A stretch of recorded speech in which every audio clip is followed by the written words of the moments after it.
হাদিস শরীফে হযরত আব্দুল্লাহ ইবনে উমর রাদিয়াল্লাহু তাআলা বর্ণনা করেছেন। সেই সনদে বর্ণনা এসেছে যে বিশ্বনবী সাল্লাল্লাহু আলাইহি ওয়াসাল্লাম বলেছেন, আল খামরু উম্মুল খাবিস, মদ হলো যাবতীয় পাপের জনক।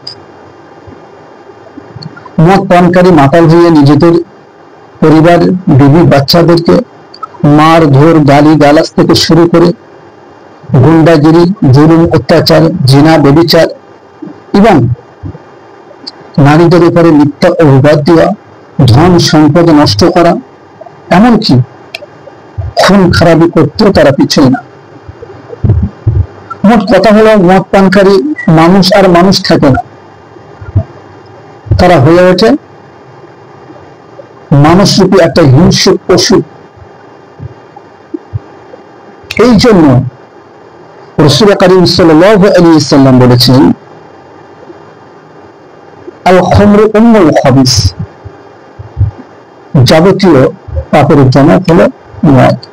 তাই এই মদ থেকে আমাদেরকে দূরে থাকতে হবে। আল্লাহ যারা এই কাজের কাজী, আল্লাহ তাআলা তাদেরকে সকলকে হেফাজত করে তাদেরকে এর থেকে দূরে থাকার তৌফিক দান করে। 2 নম্বর হলো কি?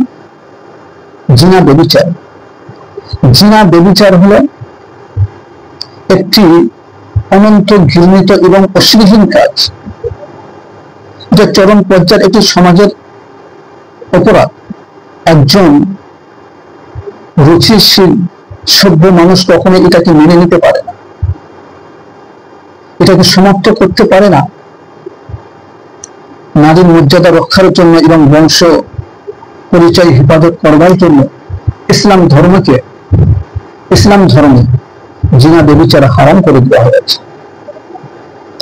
আল্লাহ পাক পবিত্র কোরআন কারীমের মধ্যে সূরা বনী ইসরাঈলের 32 নম্বর আয়াতে বলেছেন, আলা তাকরাবুজ জিনা ইন্নাহু কানা ফাঈশাতা ওয়া সাআ সাবিলা।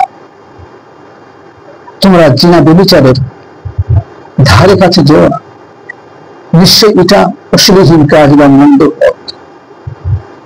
তাহলে অশ্লীল কাজ এবং মন্দ পথ থেকে আমাদেরকে দূরে থাকতে হবে, সঠিক রাস্তা আমাদেরকে ধরতে হবে, আল্লাহর হুকুম আহকাম গুলোকে আমাদেরকে মেনে চলতে হবে।